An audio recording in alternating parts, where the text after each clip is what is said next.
दुलाराय बर' फरायसा आफादा बर' बिजों आरो बर' राव आरो बर'नि हारिमु आरो बर' समाजाव गुन गोनां सोलोंथाइ होनायाव दुलाराय बर' फरायसा आफादा खामानि मावबोबाय थादों। 2006 आरो 2007 मायथाइयावनो सोलोंथाइ बोसोर आरो सोलोंथाइनि मावथांखि फोसावनानै जोङो खामानि मावबोबाय थादों।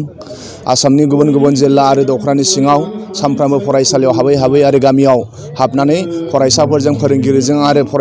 रायजो राजाजों बिमा बिफा बिथांमोनजों हाबनानै खामानि मावबाय थादों। दिनै खुंगा 52थि बोसोरारि जथुम्मा दुलाराय बर' फरायसा आफादनि आरो नैथि साननि हाबाफारि बादियै दिनै सोलोंथाइनि सेमिनार लादों आरो बे सेमिनाराव गोबां जोंहा फुंखा सुबुं बिथांमोनखौ लेंहरनानै जे दानि निउ एडुकेसन पलिसिनि गेजेरजों बर' बिजोङाव जों बोरै गुन गोनां खालामनो हायो बिनि सायाव जोंनि सावरायदों। फुंखा सुबुं बिथांमोना गोबां जोंनो सुबुरन होलांदों। बेजों लोगोसे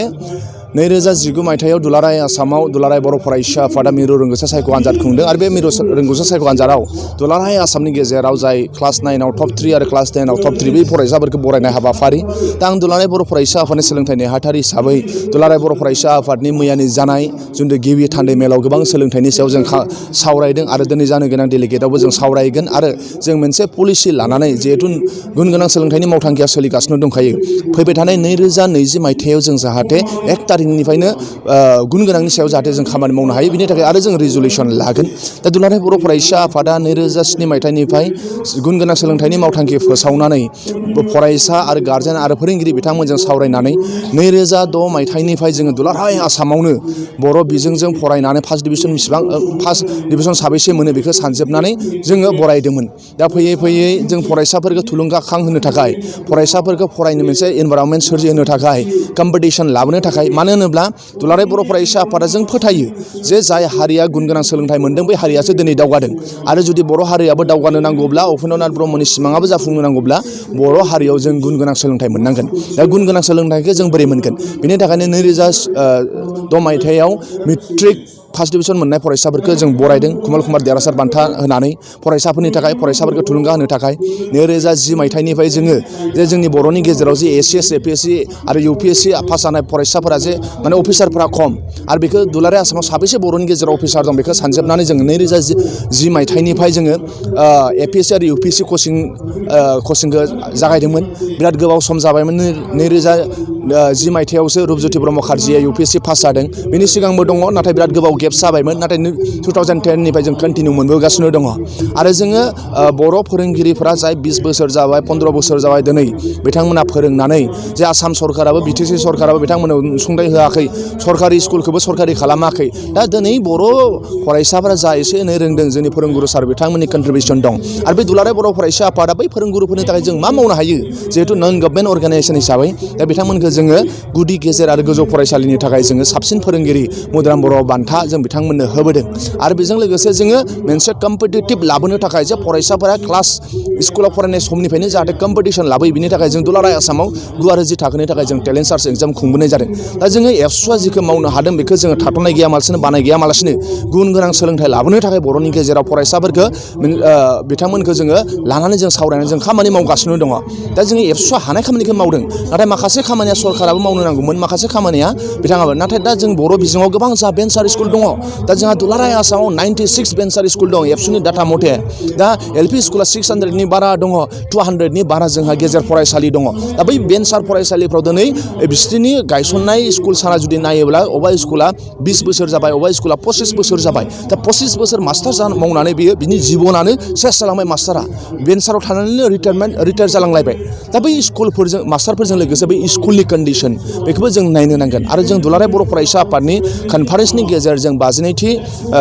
जथुम्मा दुलाराय बर' फरायसा आफादनि गेजेरजों साफ्रोमबो फोरोंगुरु बिथांमोनखौ जों साबायखर बावो आरो अराय सम जोङो भेन्सार स्कुल आरो फोरोंगुरुफोरनि जेंनायाव एबसुआ गसंबोबाय थादों आरो गसंबाय थागोन आरो इयुनावबो जों गसंबाय थागोन। बर' बिजोंखौ जों सरकारि नारसिननायखौ माब्लाबाबो न' कमप्रमाइस खालामा जोङो आरो बेजों लोगोसे भेन्सार स्कुलजों लोगोसे जोंहा गोबां जेंना दङ। फरायसालिफोरा दिनै सरकारि जायाखै आरो गोबां जोंहा फरायसालिफोराव लाथिख' फोरोंगिरि जानानै दं। गोबां फरायसालिफोराव जोंहा सिंगोल टिचार दङ आरो बयनिफ्राय देरसिन दा जाहैबाय बिजाबनि जेंना।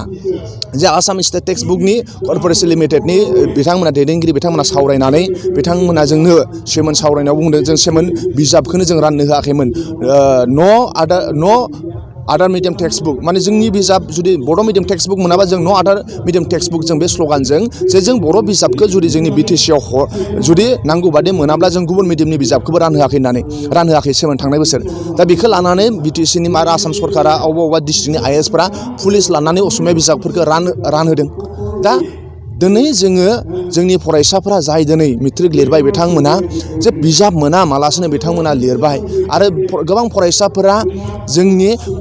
साइन्स आरो मेथ्स मास्टारनिफ्राय फोरोंजानो मोनासै बिथांमोना स्कुल लेभेलखौ बारलांबाय साइन्स मास्टार आरो मेथ्स मास्टारनि मोखांखौनो नुवासै बोरै फोरोंजानो मोनासै गोबां जोंहा फरायसालि दं भेन्सारानो जा सरकारियानो जा without science teacher maths teacher बै फरायसाफोरा दिनै बारलांनो गोनां जाबाय सोरबा पास जाबाय सोरबा फेल जाबाय गोबां फरायसालिफोराव दिनै जोंहा बिजाबजों लोगोसे आरो अबेबा बिजाब मोननाय फरायसालिफ्राव दिनै बिजाबनि जेंना जे बिजाबाव भुल साफायनाय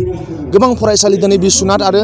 मा होनो सनितपुराव 99% स्कुलानो भेन्सार जानानै दं हानि जेंनानि थाखाय दा बैफोर जेंनाफ्राव जों माब्लाबाबो नो कमप्रमाइज आरो बेखौ लानानै जों खामानि मावबाय थागोन भारत सरकार आरो आसाम सरकारखौ जों अरायसम नारसिनबोबाय थादों दा आङो दुलाराय बर' फरायसा आफादनि सोलोंथाइ नेहाथारि हिसाबैसो बर'नि मोनफ्रोमबो आफादफोरखौ खावलायो आरो आसाम सरकार आरो बिटिसि सरकार आरो मोनफ्रोमबो आफादफोरखौ सरकारि बेसरकारि आफादफोरखौ जों खावलायो जे बर' फरायसाफोरा बिराद रोंनाय दङ दिनै बर' फरायसाफोरा दिनै जों कमल कुमार देरहासार बान्थाखौ जेला 2006 मायथाइयाव जेला होजेनदोंमोन अब्ला जोंनि बर' फरायसाफोरनि बयनिफ्राय बांसिन मोननाय नम्बरफोरानो 60-70ल'मोन नाथाय दा कमल कुमार देरहासार बान्थानि 2018-19 मायथाइयाव बयनिफ्राय लास्टआनो 91-92 जाफैबाय थारमाने मेथ्स आरो साइन्सफोराव 100आव 100 मोननायबो जोंहा दङ गामि दफायाव रायजो जानाय जौ फाग्लिनि फिसाफोराबो दिनै मेथ्सआव 100आव 100 मोनफैदों बर' फरायसाफोरा गुन गोनां सोलोंथाइ बिथांमोनहा मोनगौ जुदि जोंनि बर'नि मोनफ्रोमबो आफादफोरा जुदि गामियाव जुदि आबहावाखौ मोजां लाखियोब्ला बोथोर गैयामालासिनो मेला जानाय बोसोरसेयाव 365 सान थायो 365 सानबो जों बर'नि ओनसोलफ्राव मेला जानायखौ नुबाय थायो ओंखायनो आं दुलाराय बर' फरायसा आफादनि जों दुलाराय बर' फरायसा आफादनि जानानै बर'नि मोनफ्रोमबो आफादफोरखौ लोगोसे सरकारि बेसरकारि जाहाथे बर' ओनसोलफ्राव बर' गामिफ्राव बर' न'खरफ्राव जाहाथे गथ'फ्रा मोजां सोलोंथाइ लानो लुगैनाय आबहावा गेदेरखौ सनमान होनाय उन्दैखौ अननाय आरो मोनसे सासे मोजां नोगोरारि जानो लुबैनाय जाहाथे गियान आरजिनो लुबैनाय बेबायदि जाहाथे आबहावा जाहाथे क्रियेट खालामनो थाखाय जों साफ्रोमबो नाजालायो जोंनि गथ'फ्रा बिराद गुन गोनां सोलोंथाइ मोनगौमोन नाथाय बै आबहावा गाज्रिनि थाखाय गोबां मेलेम थानाय गोबां रोंनाय गथ'फ्राबो दिनै बिथांमोनाबो मोना जानानै दङ बेनि थाखाय जों दुलाराय बर' फरायसा आफादनिफ्राय बर' रायजो राजानिसिम आरो दैदेनगिरि आरो ओनसोलनि साफ्रोमनिसिमबो जों खावलायहरनाय दा जोंहा गोबां कम्पिटिशननि लेभेला बांबाय बर'नि बिजोङाव गोबां जोंहा जेंना दं आसाम सरकारा जोंखौ बिमा बाथुलजों नायबोबाय थादों आसाम सरकार बिटिसि सरकार जोंखौ बिमा बाथुलजों नायबोबाय थादों बिनि गेजेरजोंब्लाबो जों बोरै बर'नि जेंनाखौ जोङो फोजोबनो हागोन बेखौ जों नायनो नांगोन दुलाराय बर' फरायसा आफादनि गोजाम दामि जों सेपारेट डाइरेक्टर डिमान्डआ जोंहा कन्टिनिउ थाबाय थागोन दा जों कनफारेन्स जोबखांनायनि उनावनो निउ सेसनाव जोङो निउ माखासे पलिसि लानानै जोङो बर'नि गेजेराव बोरै गुन गोनां लाबोनो हायो बिनि सायाव जों खामानि मावगोन